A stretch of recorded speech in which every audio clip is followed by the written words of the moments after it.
¿Conocés los planes de salud de Andar, la obra social de los viajantes vendedores? Planes para empleados en relación de dependencia, monotributistas y particulares. Solicita un asesor comercial al 0810-345-0184.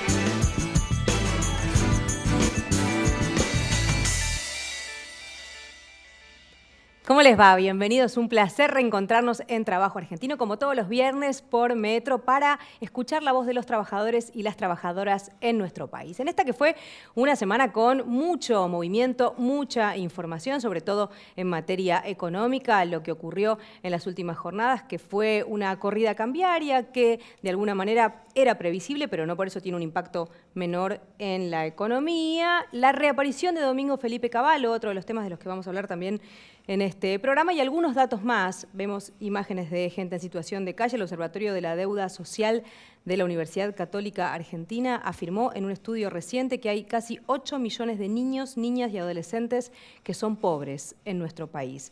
Otro informe que se conoció también en esta semana, el Fondo Monetario Internacional dijo que la Argentina es el 8º país con la mayor inflación del mundo. ¿Cómo impacta eso en nuestras vidas? Lo que vemos jornada a jornada a lo largo y a lo ancho del país. La canasta básica total supera hoy en la Argentina, para no ser pobre, los 17.000 pesos por mes. 17.000 pesos por mes necesita una familia para cubrir la canasta básica. Los datos del INDEC implican que en el 2017 la tasa de desempleo fue de un poco más del 7%. Según estos datos, dio levemente a la baja. Se habló en ese momento de una recuperación. Una de las declaraciones que hubo de uno de los representantes de los trabajadores esta semana, Héctor Daer, uno de los triunviros de la CGT, que dijo que está preocupado por el cierre de las pymes. Otro de los temas marco de la semana es lo que aparece como posibilidad de próximo debate en el Congreso de la Nación, y es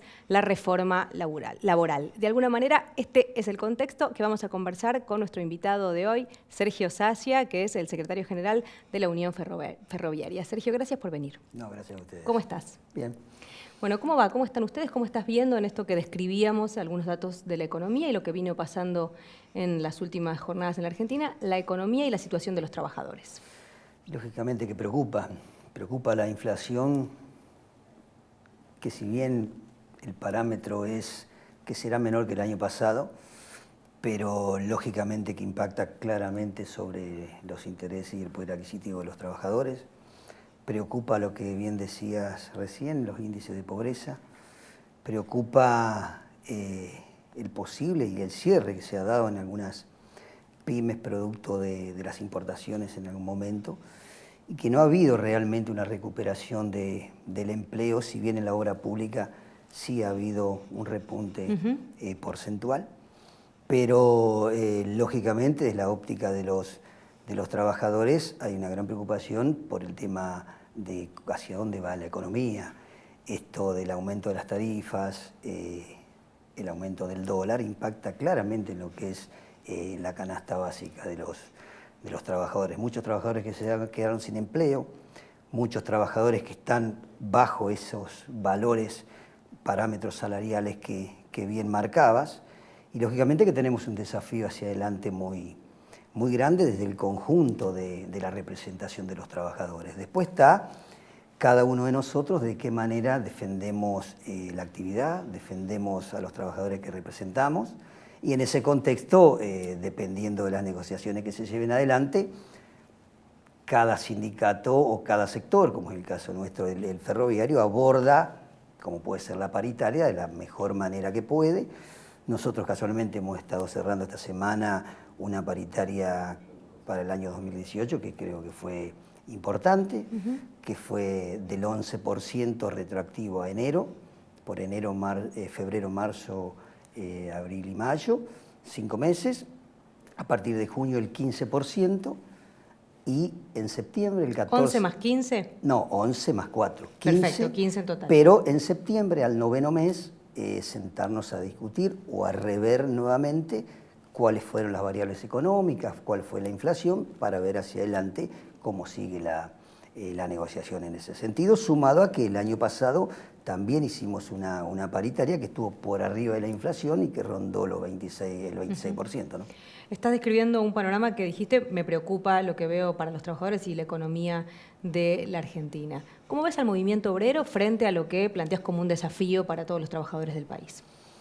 Es el desafío que tenemos interno nosotros y que empezamos a transitar paso a paso un camino de lograr la unidad de todo el arco sindical. Hoy la CGT tiene formalmente un consejo directivo, un triunvirato y un consejo directivo formado, pero también entendimos y entendemos todos de que debemos transitar un camino que nos lleve a lograr una CGT fuerte, unida, representativa y federal, como suelo decir yo. Creo que en este contexto debemos, puertas adentro, darnos el debate, la autocrítica, dejar personalismo de lado y, lógicamente, apostar a lograr esa CGT fuerte, que tiene que ser con el debate de una agenda concreta, clara, programática y que contenga todas las actividades y todas las problemáticas del mundo del trabajo, sin olvidar, lógicamente, los jubilados, que es lo que están, gran sector de ellos, padeciendo estas políticas también, ¿no? Sergio, ¿cómo ves la posibilidad que decíamos también al comienzo de que se debata una reforma laboral que muchos salieron a decir, como decíamos Daer, por ejemplo, entre muchísimos otros, avanzaría sobre derechos adquiridos de los trabajadores? Sí, lógicamente que preocupa de la misma manera que preocupó a fines del año pasado. Casualmente se están llevando adelante reuniones de los distintos arcos sindicales para hacer una información o para dar una opinión al respecto. Lógicamente que los técnicos son los que nos están asesorando en este sentido. ¿Te parece que el gobierno va a avanzar y efectivamente este año va a... Yo creo que hay que priorizar el diálogo, tenemos que hacer conocer la voz de los trabajadores en este sentido y tenemos que también, los representantes en el Parlamento, estar a la altura de las circunstancias si esto avanza. Muchas de las cosas que por ahí se plantean se tienen que llevar al debate en cada una de las actividades que cada uno de nosotros representamos, y otras que son generales es donde realmente hay que ponerle el ojo desde todo sentido para que no se apunte a lo que es el desmedro de los trabajadores. ¿Y hay una opinión compartida en general con los otros gremios con los que conversás sobre un posicionamiento frente a una reforma laboral, o hay opiniones diversas? No, hay distintas opiniones, pero lógicamente siempre sobre la base de no relegar derechos de los trabajadores. En esa línea considero yo que se van a llevar adelante reuniones al respecto y se escuchará la voz de la CGT, se escuchará la voz de los distintos representantes sindicales, pero bueno, hay que ver, tener la letra chica, clara, claro, y en ese sentido opinar al respecto, ¿no? ¿Y lo que conoces del proyecto, qué te parece? ¿Cómo lo ves? Mira, nosotros quedamos en este sentido justamente no vertir opiniones de puntos específicos hasta tanto tener bien el desarrollo y la opinión de nuestros técnicos, que son los que están elaborando y analizando el proyecto. Considero que en los próximos días sí vamos a dar realmente una opinión de cada uno de los puntos que supuestamente se pondrían en el debate y ahí opinar claramente de los distintos temas, ¿no? Hablabas de lo que ves como la posibilidad de volver a reunir al movimiento obrero, y lo que uno ve desde afuera es una CGT dividida, fragmentada, con algunos personajes muy apuntados de parte del gobierno nacional o de los medios de comunicación a través de la justicia, intentando también, digamos, poner ahí el foco. ¿Cómo se resuelve esta especie de entramado complejo que uno advierte desde afuera como periodista sobre el movimiento obrero en este momento? Y claramente el mosaico sindical está muy disperso, más disperso que inclusive que hace 2 años. Yo considero que desde el mundo del trabajo, de la representación sindical, hemos perdido la batalla cultural. Se generaliza mucho, con 1 o 2 dirigentes sindicales, todo lo mismo. Y nosotros sabemos que hay una un horizonte hacia adelante y que la responsabilidad la tenemos todos nosotros, lo que representamos a los trabajadores.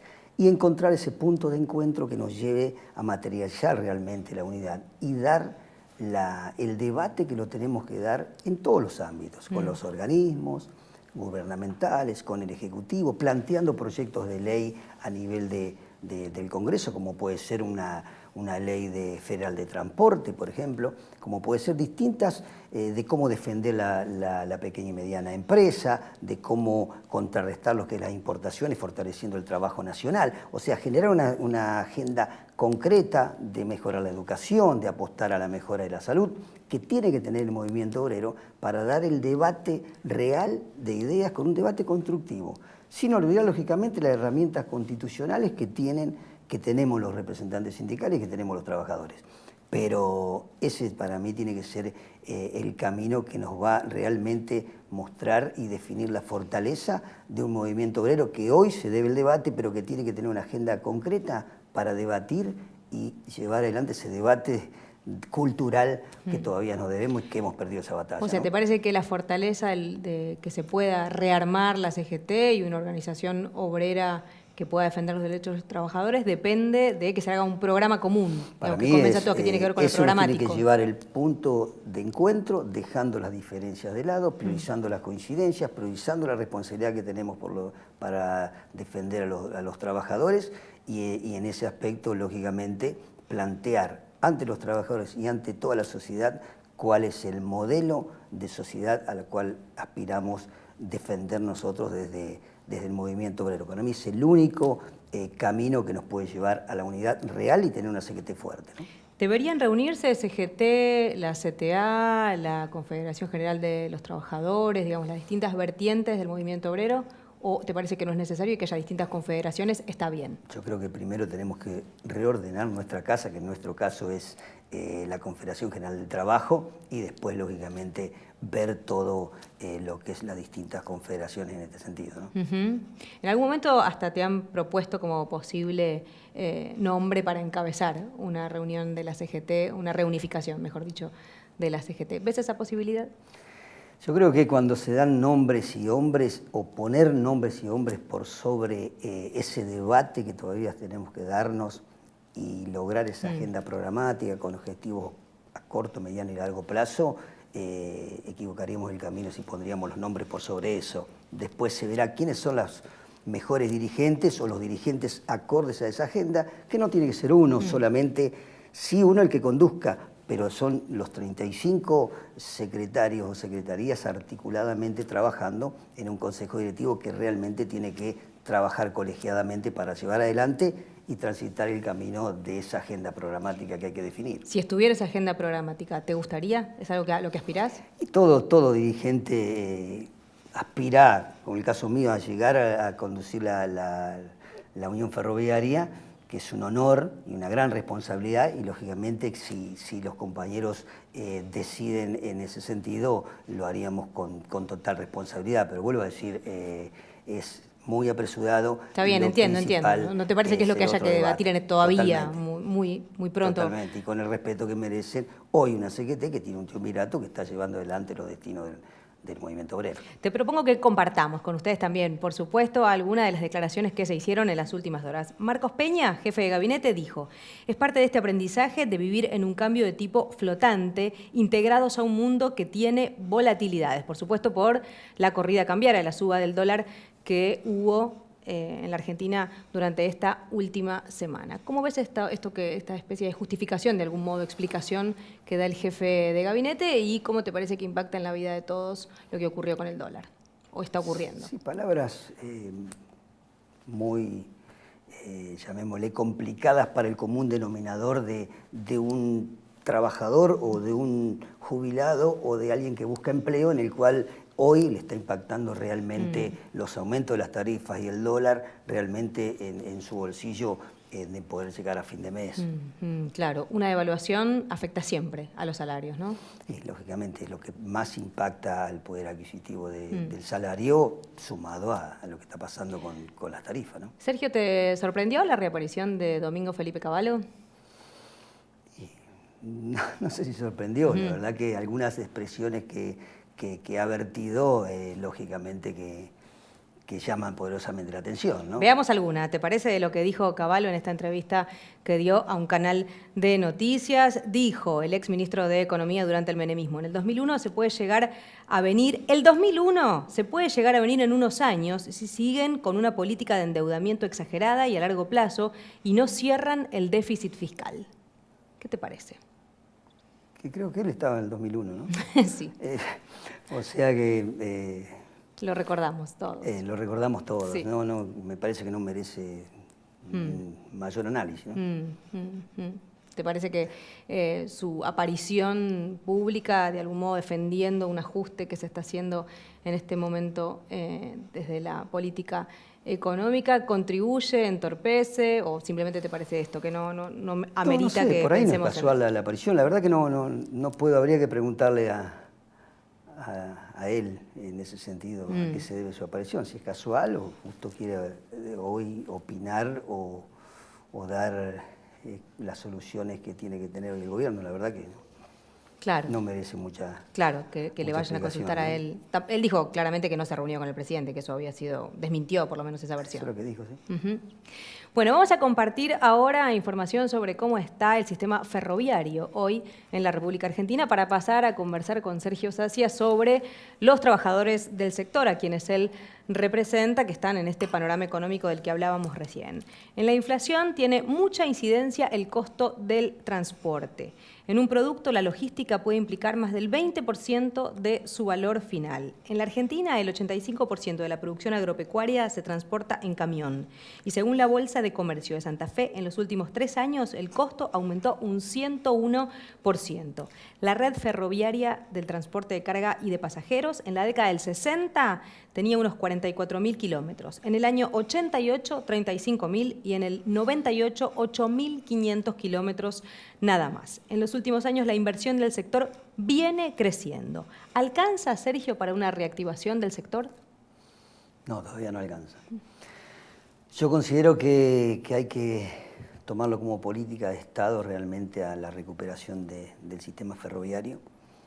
Humildemente nosotros estamos haciendo un aporte desde el sindicato, presentando un proyecto de ley justamente para que se debata en el Parlamento y se transforme en política de Estado el fortalecimiento y desarrollo del sistema ferroviario. ¿Trabajaban en eso el año pasado? ¿Llegaron a presentarlo como proyecto de ley? Lo presentamos, está justamente reordenando la parte técnica para presentarlo oficialmente en el Senado, que va a ser en los próximos días, según lo que nos dijeron los técnicos.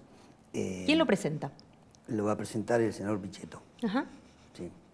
En ese sentido, conjuntamente con la Unión Ferroviaria, ¿no? En esa dirección, lo que pasó, y que bien decías en el informe, fueron por políticas para nosotros desacertadas en distintos momentos, ¿no? Hoy se comenzó hace unos años a invertir, como bien decías, en el sistema ferroviario, principalmente acá en el área metropolitana, en los trenes de pasajeros. Falta mucho todavía, principalmente en los trenes de cargas, en el desarrollo de la red, y para eso se necesita una política de Estado. Pues no puede ser que mañana, Dios no quiera, ¿no?, venga un gobierno que apunte al desmedro del sistema ferroviario. Primero nos tendrá a nosotros oponiéndonos, pero si se transforma en política de Estado esto sería mucho más difícil, ¿no? Claramente los números son concretos. Menos del 5% del transporte de cargas total en la Argentina se transporta por ferrocarril. Claro. Más del 90%. Siendo que es mucho más barato, además, ¿no? Es mucho más barato, menos contaminante. Claro. Más seguro, lógicamente, si tenemos una vía en condiciones y los coches en condiciones. Pero también tiene que venir la complementariedad de los distintos modos de transporte, porque algunos dicen la competencia tren-camión. Si se hace bien las cosas como realmente debe ser. Sí, el tren no llega a cada lugar, ¿no? Siempre va a ser tren y camión. La red deja de ser rentable el camión después de los 400, 450 kilómetros, que ahí es donde tomaría la posta o debería tomar la posta el tren, y también vinculado con la hidrovía o las vías navegables, ¿no? En ese sentido, si bien se está haciendo e invirtiendo también... ¿En qué se invierte? ¿En qué de todo es lo que se invierte, Sergio? Se está invirtiendo, continuando con la política de inversiones en materia de de lograr una red completa, renovada en el área metropolitana de pasajeros y también en varios tramos de cargas, de vías principalmente.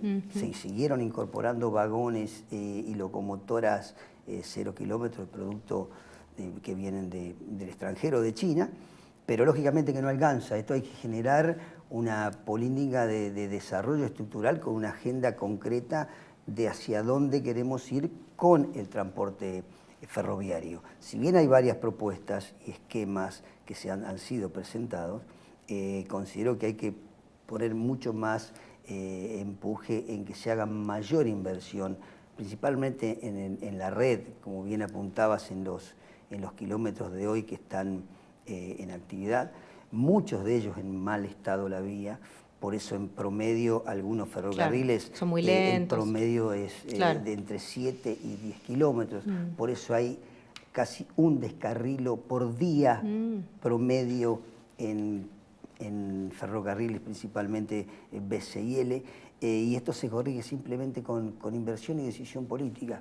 No hay otra manera de corregirlo. Por eso también decimos nosotros en este proyecto de ley que se debe apostar al fortalecimiento y el desarrollo de los talleres ferroviarios para que también vuelvan a fabricar vagones, a fabricar coches. Tenemos claramente muestras de que, por ejemplo, en los talleres de María Juana, los primeros en fabricar vagones, los talleres Buriasco, que creó Perón, hoy se fabrican vagones para el transporte de carbón para YPF con alta calidad, con el 100% de mano de obra argentina, 92% de componente nacional y altamente competitivos también en precios. Yo creo que hay que apostar también a la industria nacional, que sobre todo con la necesidad laboral que hoy, ¿no?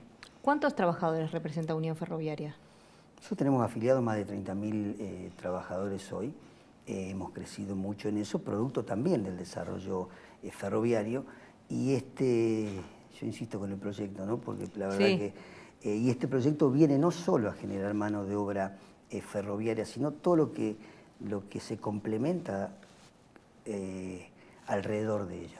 La metalmecánica, la industria del caucho, por ejemplo, del vidrio, todo componentes que necesitan los coches, que necesitan los vagones y que fortalecería mucho la industria nacional, ¿no?